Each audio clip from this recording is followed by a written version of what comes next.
If I was just running something through my head and I got perhaps a better practical illustration of one of the points to do with the ideological corruption, which is implicit in the kind of the ideological narrative, having to do with the unsubstantiated integrity, which then is essentially abused by the elite. So just to put this in a practical, just to tie it up nicely,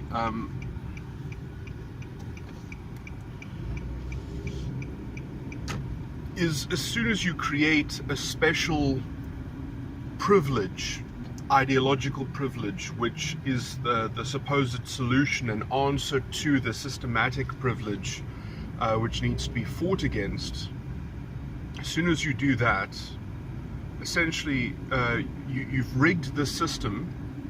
so that the system will have to cater to this special ideological privilege, which obviously is very taxing on the system. And obviously the people who are proponents of this ideological solution think that that is the righteous way. That is what justice is to tax the system. But the problem is that essentially you're slowing down the system, and the only thing you're getting for slowing down the system, so it's working, you're making it work against itself to some degree. And the only thing you're extracting out of that is this special ideological privilege, which generally is race-based, and it's, you know, like it's awarding things to people that they ideologically deserve, but within, let's say, the general functioning of the system, they don't deserve. And so you're doing weird things with standards, and the notion of integrity is thrown out the window, and it's replaced with this ideological integrity and this very poisonous and toxic identity consciousness that makes all of this make sense. So people have to sort of belong to their group and be representatives and tokens of their group, and you get this disgusting view where you're either a token of the victim or you're a token of the perpetrator. You know, it's not very, you know, it has to be clear cut, but it's very hard to make that dichotomy work. And so when you have these people who are recipients of the very, you know, I would say irresponsible forms of affirmative action which are employed to set up this special ideological privilege. I mean, affirmative action is not in principle wrong, but how it is implemented, it can definitely be implemented in a wrong and destructive way, and you know, that is what this ideology essentially guarantees is only the wrong one is going to be the wrong form of affirmative action is going to be engineered into the system. And so essentially you create these special ideological privileges which it is obvious only the black elite are going to take advantage of, only the black elite are going to profit from. You know, only the politically connected, you know, and only a small number can, you know, because the system can only afford being destabilized by a small number. And so the people who perhaps would benefit the most are too numerous to ever be recipients of this special ideological privilege. You know, and so this is the inherent ideological corruption in the system, is that if you worked with capitalism, if you promoted the functioning of capitalism, and you worked out a ladder bridging people, putting enough work into making people available to the functioning of the system, rather than degrading the system to be useful to people on some arbitrary, you know, feature like race. You know, so somehow capitalism is inherently evil because it doesn't inherently have a sensitivity towards race. So the problem with capitalism is that it's not racist in the right way to counterbalance history. I mean, it's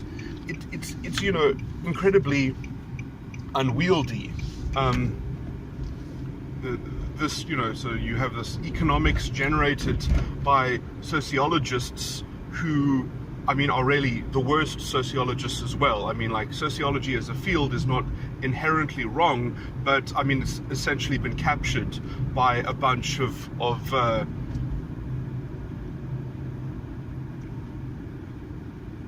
statistician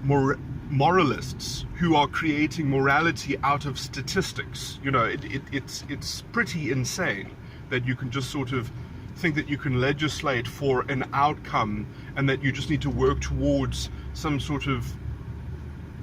material outcome with no appreciation of the process that goes into any of this, that if you just kind of forge the outcome, then everything else will kind of fix itself, and that there'll be a consciousness left in its wake that just somehow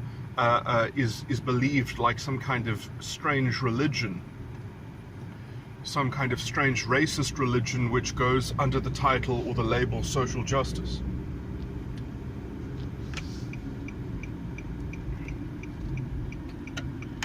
Which, you know, is completely anti-non-racialist in the South African constitutional sense as well. That is the worst part of this, is the betrayal of the South African Constitution and the inability of the institutions of government, like the Public Protector, which is obviously looking more towards conserving its ANC, you know, the role of the ANC in government, you know, than it is to, you know, already the rhetoric has been poisoned, has been so skewed by essentially the fascist element in politics now, which has essentially derailed the reading of the Constitution, where they are literally reading social justice ideology into non-racialist sentiments. When the South African Constitution talks about social justice, it is a non-racialist document. To read the convoluted racism of the social justice doctrine into when even the president talks about in the SONA address, and he talks about our people in the most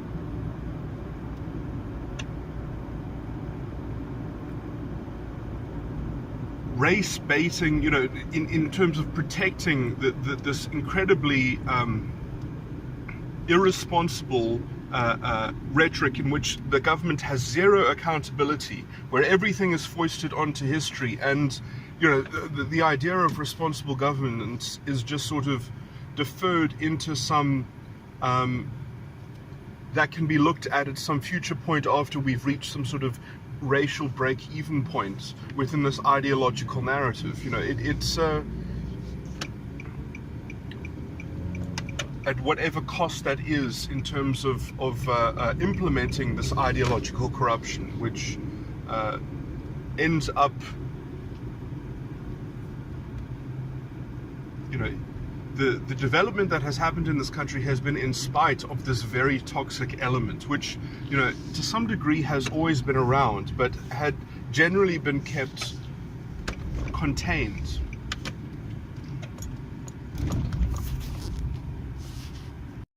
And just to illustrate this point, if I would even suspect, I mean, this sounds like a conspiracy theory, but it illustrates the point, but if that other African nations that have always used these sorts of narratives of, you know, against the colonial past to kind of concretize their power and their power base in this kind of perpetual war rhetoric,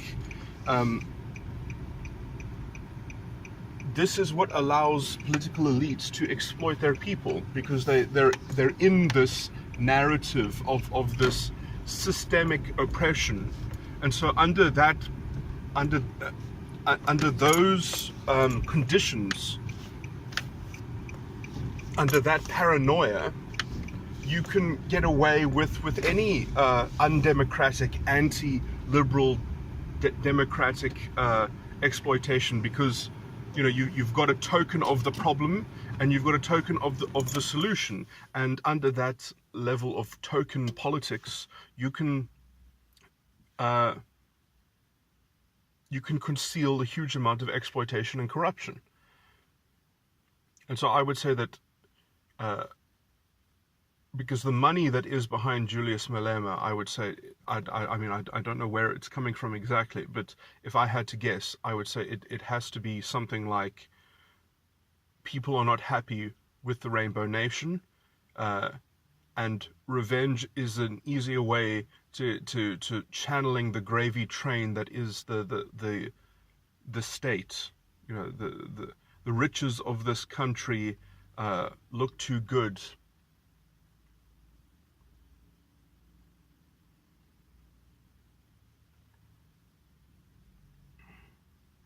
Not to be plundered by an elite which are too close to a rhetoric which enables them and gives them the leverage to plunder at will. And as you know, the state has been so taxed with this kind of corruption, now it has to find ways to go directly for the land and take directly from the private sector.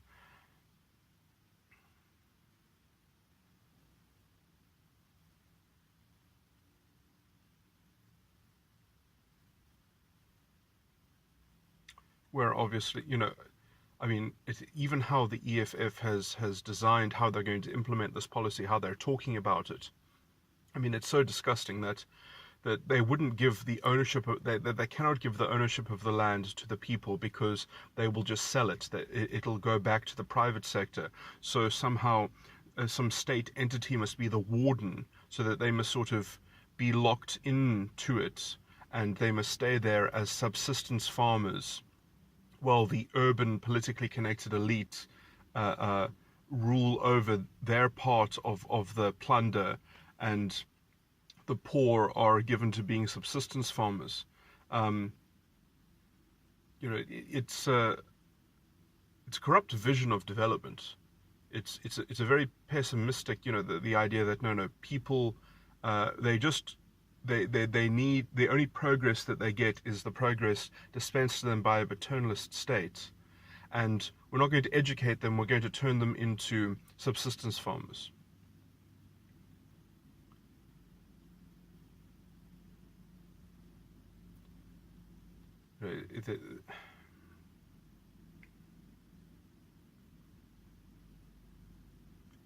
And to the extent to which their policy fails, it's just proof of some conspiracy against them, as they say that, oh, well, obviously when we do these policies, there's going to be a tremendous failure because the world will be against us, Britain will be against us. You know, so their failure somehow justifies their political righteousness. You know, when you're in such a corrupt ideology where your failures prove your points,